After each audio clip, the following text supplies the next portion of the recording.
Yang keempat, unsur yang dapat merugikan keuangan negara atau perekonomian negara untuk peraturan perundang-undangan dan doktrin ahli dianggap dibacakan. Oleh karena itu kami lanjut ke halaman 475.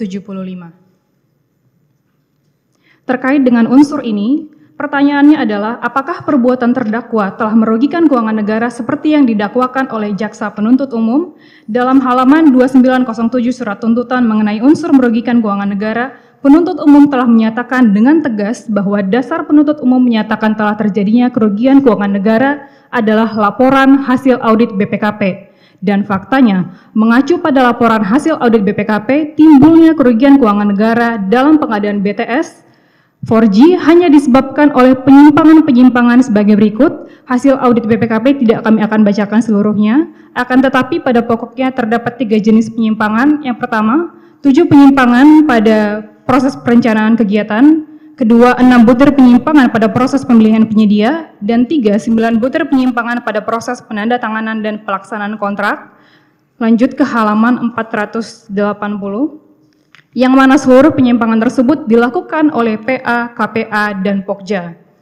Tidak adanya penyimpangan oleh terdakwa selaku pengguna anggaran telah ditegaskan oleh ahli yang dihadirkan oleh penuntut umum, yaitu ahli Dedi Nurmawan Susilo selaku auditor BPKP yang melakukan audit PKKN dalam perkara AKO, yang di persidangan di bawah sumpah telah memberikan keterangan sebagai berikut, kami kutip, bahwa terkait temuan penyimpangan-penyimpangan yang menjadi kesimpulan temuan tim ahli BPKP terhadap pekerjaan penyediaan BTS 4G dan infrastruktur pendukung paket 1, 2, 3, 4, dan 5 tahun 2021 sampai dengan tahun 2022 tidak ditemukan penyimpangan ataupun pelanggaran ketentuan yang dilakukan oleh pengguna anggaran. Bahwa pada saat melakukan audit kerugian keuangan negara, tim ahli BPKP tidak melakukan klarifikasi dengan terdakwa Johnny Gerard Plate selaku Menkominfo ataupun selaku pengguna anggaran, karena tim ahli menilai dari bukti dan juga keterangan BAP yang diperoleh dari penyidik sudah cukup untuk ahli BPKP menyimpulkan penyimpangan yang mengakibatkan kerugian keuangan negara pada proyek penyediaan BTS 4G oleh BLU Bakti. Oleh karenanya, kalaupun benar ada kerugian keuangan negara dalam pengadaan BTS 4G, terdakwa tidak dapat dimintakan pertanggungjawaban pidana atas timbulnya kerugian keuangan negara tersebut, sebab telah terbukti berdasarkan hasil audit BPKP bahwa temuan kerugian keuangan negara sebesar 8,03 triliun tidak disebabkan oleh penyimpangan terdakwa, melainkan diakibatkan oleh penyimpangan ataupun kesalahan pihak lain. Berdasarkan uraian tersebut di atas, maka unsur yang dapat merugikan keuangan negara atau perekonomian negara tidak terbukti secara sah dan meyakinkan terpenuhi pada diri terdakwa. 5. Mengenai pasal 55 ayat 1 ke 1 KUHP. Ketentuan pasal 5 ayat 1 ke 1 KUHP ini merupakan ataupun mengatur mengenai perbuatan tindak pidana yang terdiri dari mereka yang melakukan atau plehen, mereka yang menyuruh lakukan don plehen, dan mereka yang turut serta melakukan atau mede plehen. Bahwa rumusan secara bersama-sama menurut ajaran ilmu hukum pidana adalah terjemahan dari medededer, makna atau arti kata medededer adalah deder juga. Menurut Profesor Satocit Kartanegara, terpenuhinya perbuatan bersama-sama baik sebagai yang melakukan atau turut serta melakukan harus ada kerjasama fisik, harus ada kesadaran bekerja sama, maupun harus ada keinsyafan bekerja sama, yang walaupun dalam ketentuan pasal 55 ayat 1 ke 1 KUHP tidak diatur dengan tegas demikian. Bahwa apabila kami mengaitkan doktrin ahli dengan fakta persidangan, maka kesimpulan JPU mengenai pemenuhan unsur pasal 55 ayat 1 ke 1 dalam halaman 2950 tuntutan merupakan kesimpulan yang tidak benar dan tidak berdasar karena berdasarkan fakta-fakta persidangan terbukti sebaliknya, yaitu dalam halaman 483. 1. Bahwa sesuai dengan fakta persidangan dan sebagaimana diakui sendiri oleh penuntut umum dalam surat tuntutannya, peran terdakwa dalam pengadaan BTS 4G hanyalah pada tahap perencanaan penganggaran.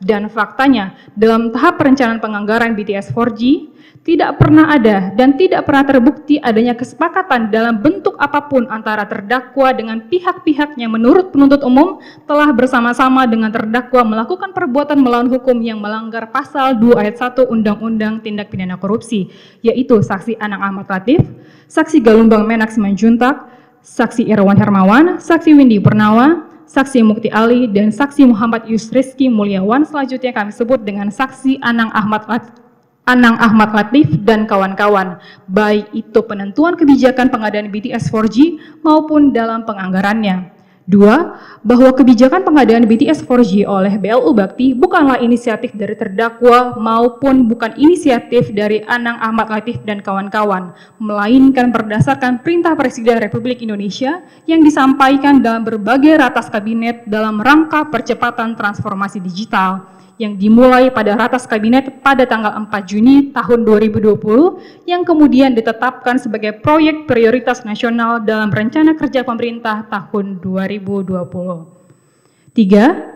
Bahwa penganggaran pengadaan BTS 4G dilakukan berdasarkan usulan saksi Anang Ahmad Latif selaku Direktur Utama BLU Bakti dalam rapat eselon 1 Kominfo pada tanggal 13 Juni 2020 yang kemudian usulan tersebut disetujui oleh seluruh peserta rapat secara kolektif kolegial.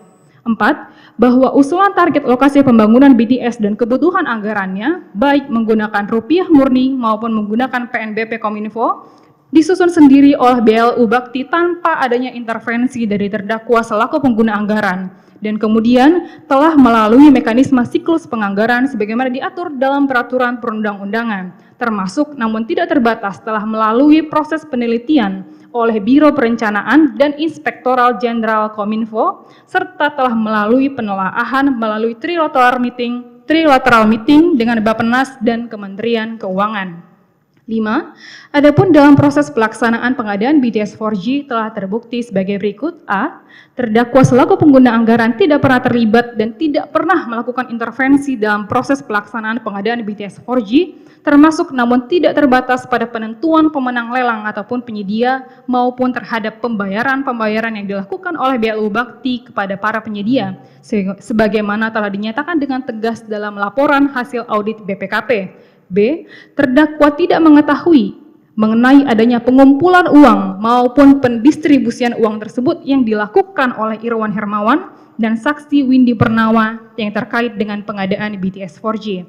Berdasarkan fakta-fakta tersebut di atas, maka adalah jelas, tegas, dan tidak terbantahkan tidak pernah ada meeting of mind antara terdakwa dengan saksi Anang Ahmad Latif dan kawan-kawan, dan tidak terbukti adanya niat jahat terdakwa untuk menguntungkan diri sendiri ataupun orang lain ataupun korporasi secara melawan hukum. Oleh karenanya, pasal 55 ayat 1 ke 1 KUHP harus dinyatakan tidak terbukti pada diri terdakwa.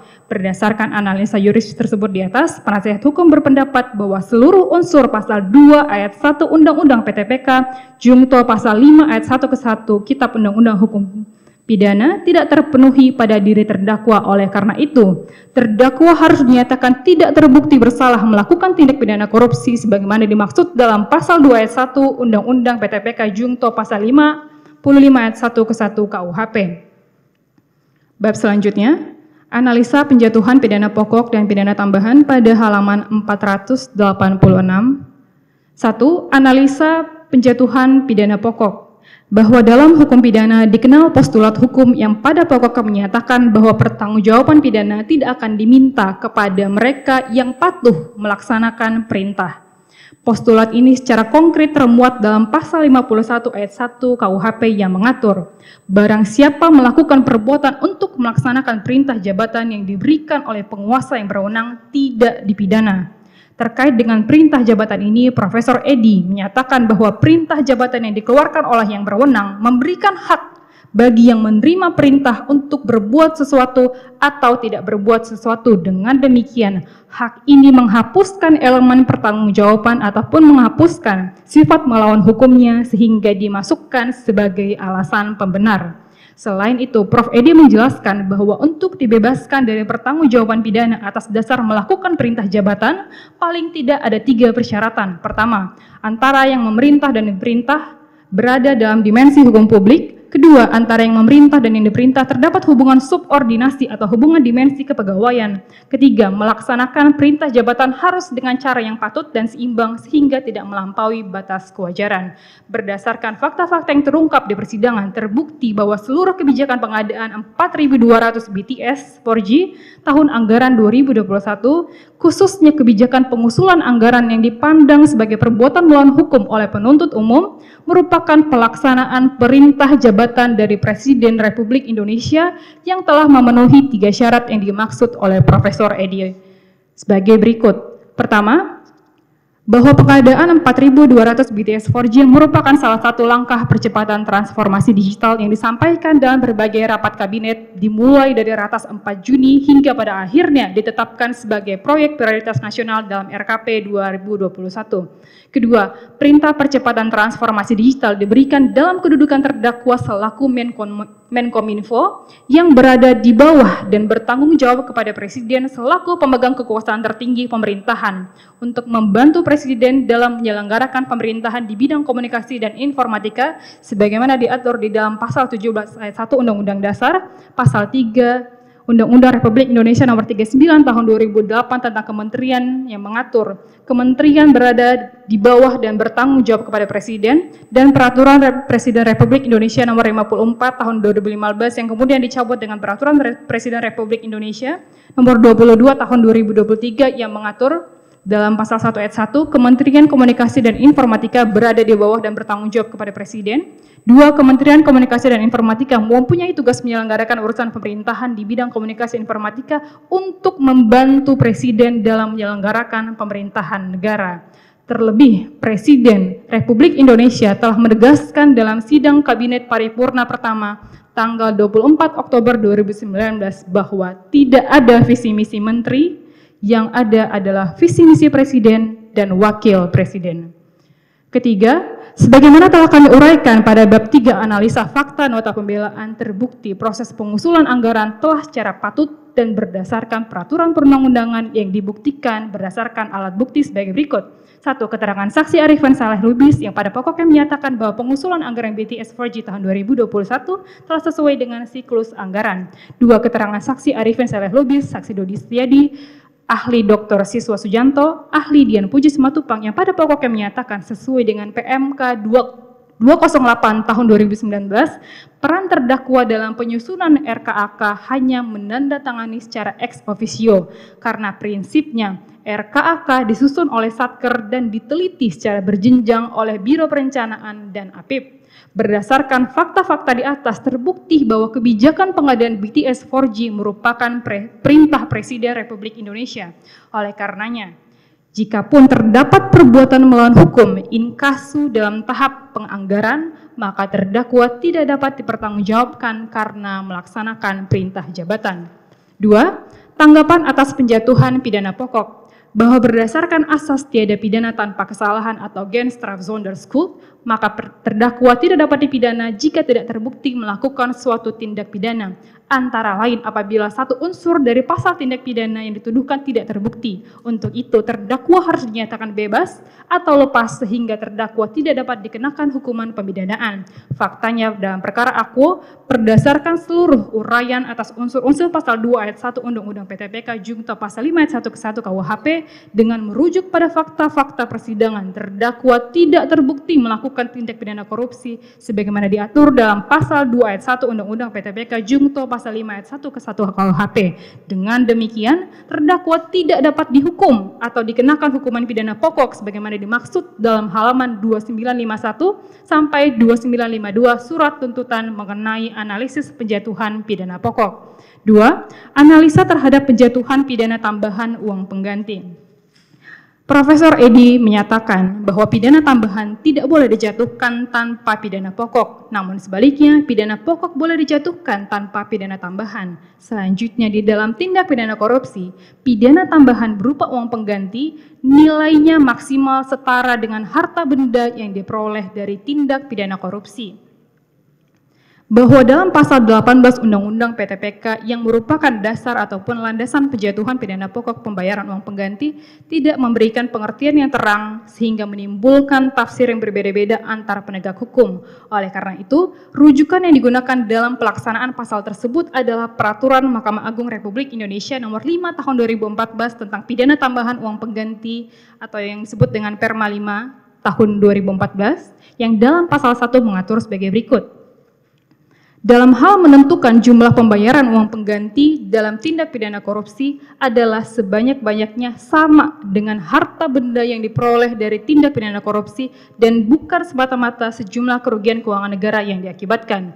Bahwa mengacu pada Perma nomor 5 tahun 2014 tersebut, maka dakwaan penuntut umum yang menuntut terdakwa untuk membayar uang pengganti sebesar 17.848.308.008 rupiah sudah seharusnya ditolak oleh Yang Mulia Majelis Hakim, mengingat berdasarkan fakta yang telah kami uraikan di atas telah terbukti bahwa terdakwa tidak mendapatkan keuntungan ataupun kekayaan dalam bentuk apapun dalam pengadaan BTS 4G, maka terbukti pasal 18 ayat 1 Undang-Undang PTPK tidak dapat diterapkan terhadap diri terdakwa